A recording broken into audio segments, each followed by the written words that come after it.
तो भारत के लिए ये एक बड़ी क्षति है। पूर्व प्रधानमंत्री डॉक्टर मनमोहन सिंह का ना होना। दिल्ली के एम्स में उन्होंने कल आखिरी सांस ली। 92 साल की उम्र में डॉक्टर मनमोहन सिंह का निधन हुआ। राजकीय सम्मान के साथ में अब अंतिम संस्कार होगा। 7 दिन के राष्ट्रीय शोक का ऐलान हुआ है। लेकिन बड़ी बात यह है कि अगर आप उनकी ज़िंदगी को उठाकर देखें तो उसमें चाहे उनका वित्त मंत्री बनना हो या फिर उनका प्रधानमंत्री बनना, उनकी ज़िंदगी कुछ ही क्षणों में बदल गई। एक कॉल ने उनको फाइनेंस मिनिस्टर बनाया और ऐसे ही एक कॉल ने उन्हें देश का प्रधानमंत्री बनाया। मतलब उन्होंने अपनी ज़िंदगी में कभी इस तरह की अपेक्षा नहीं की, लेकिन उनकी काबिलियत के बल पर उन्हें ये मुकाम हासिल हुआ।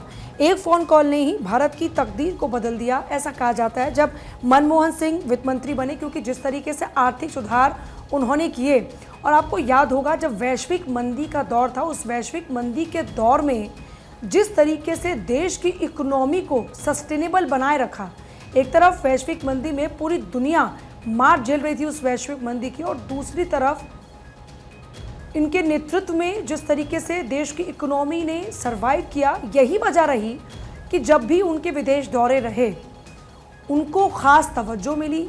यहाँ तक कि बड़े बड़े देशों के शीर्ष नेतृत्व मनमोहन सिंह को पूरे सम्मान के साथ अपने साथ बुलाकर पूछते थे कि आखिर क्या तरीका था कि भारत की इकोनॉमी को इतना सस्टेनेबल उस वैश्विक मंदी के दौर में बनाए रखा। मनमोहन सिंह और पीवी नरसिम्हा राव की जोड़ी ने भारत की इकोनॉमी को विश्व स्तर पर एक नई पहचान दिलाई। 1991 के सुधारों की अगर बात करते हैं तो भारत को एक नई आर्थिक ताकत के रूप में उभारा।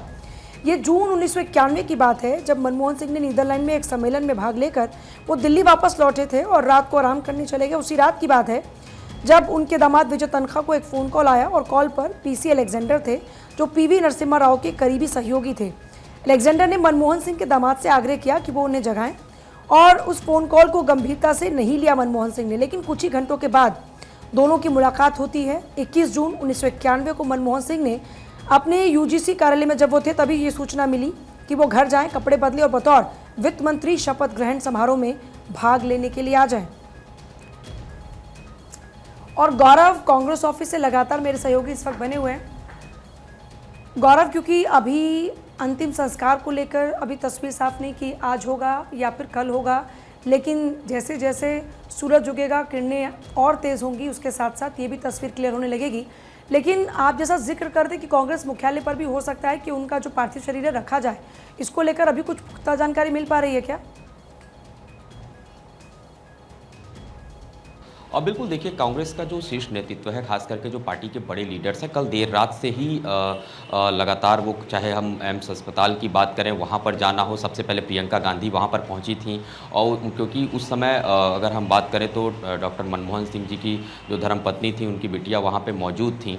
और तो बातचीत हुआ परिवार से। उसके बाद से जिस तरीके से सरकारी आवास पर आज डॉक्टर मनमोहन सिंह का पार्थिव शरीर है, तमाम लोग वहाँ पर पहुँचेंगे। और अभी अगर मैं कांग्रेस दफ्तर की बात करूँ तो यहाँ पर किसी तरीके की कोई मूवमेंट तो फिलहाल नहीं है, लेकिन चूंकि पार्टी का दफ्तर है, मुख्यालय है, तो ये उम्मीद जरूर जताई जा रही है कि डॉक्टर मनमोहन सिंह का जो पार्थिव शरीर है वो यहाँ पर भी रखा जाएगा। और कुछ पार्टी के जो सोर्सेज हैं इस बात को बता रहे हैं कि संभवतः ऐसी सूचना आ सकती है कि आज जो है वो अंतिम संस्कार ना हो, कल पूर्व प्रधानमंत्री डॉक्टर मनमोहन सिंह का जो अंतिम संस्कार है वो होगा। और उसको लेकर के जो पार्टी की तरफ से तैयारी हो तो की जाएगी, लेकिन इस क्योंकि एक पूरा, अगर हम बात करें इस पूरे मामले में, राष्ट्रीय सम्मान के साथ उनका अंतिम संस्कार होगा, तो जो एक पूर्व प्रधानमंत्री के साथ एक पूरा जो उनका एक प्रोटोकॉल होता है वो भी देखने को। हम तस्वीरें भी लगातार दिखा रहे हैं। मनमोहन सिंह का जो कद था, वैश्विक नेता के तौर पर उनकी छवि, और साल 2012 में अमेरिका के तब के राष्ट्रपति बराक ओबामा ने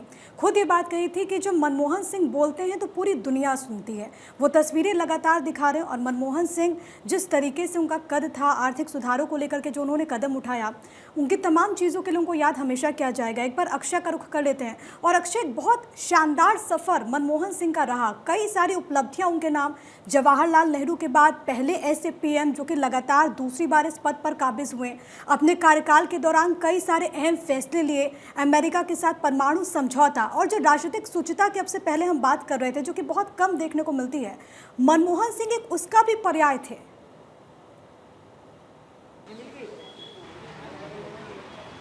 प्रिया, आपको याद होगा कि जब अंतिम प्रेस कॉन्फ्रेंस मनमोहन सिंह कर रहे थे उसमें तमाम सवाल पूछे गए थे, लेकिन उन्होंने कहा था कि मुझे उम्मीद है और कि जो इतिहास जब भी याद करेगा तो मनमोहन सिंह को एक निश्चित रूप से दयालु प्रवृत्ति का ज़रूर याद रखेगा और न्याय करेगा। इतिहास मेरे साथ न्याय करेगा, ये पूरी उम्मीद है।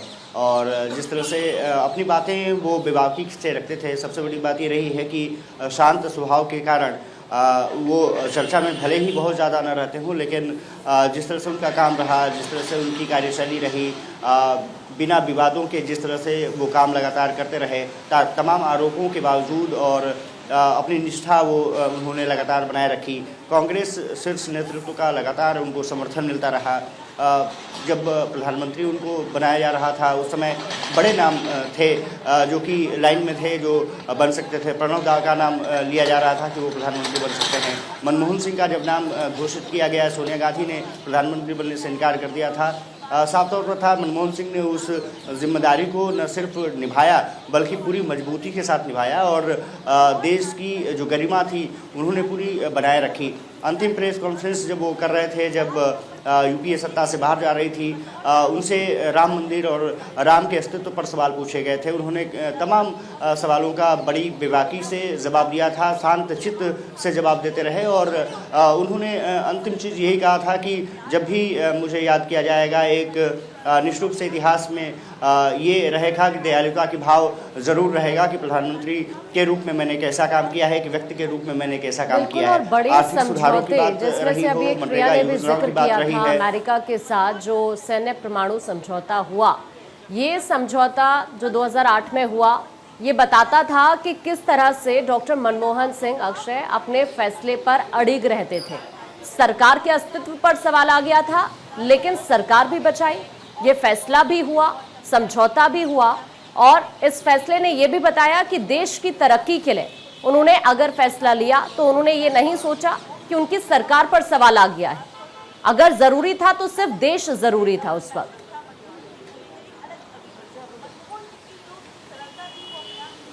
बिल्कुल, सबसे बड़ी बात ये रही है कि चाहे 1991 की बात रही हो, 2007-8 की बात रही हो, जिसका आपने जिक्र किया, अंतर्राष्ट्रीय दबाव के बावजूद भी उन्होंने अमेरिका के साथ परमाणु संधि पर हस्ताक्षर किया, जिस तरह से परमाणु कार्यक्रमों को आगे बढ़ाया, जिस तरह से इकोनॉमिक क्राइसिस 2007-8 में थी, उस इकोनॉमिक क्राइसिस से, जो अंतर्राष्ट्रीय इकोनॉमिक क्राइसिस थी, उस इकोनॉमिक क्राइसिस से भारत को बहुत ज़्यादा प्रभावित नहीं होने दिया।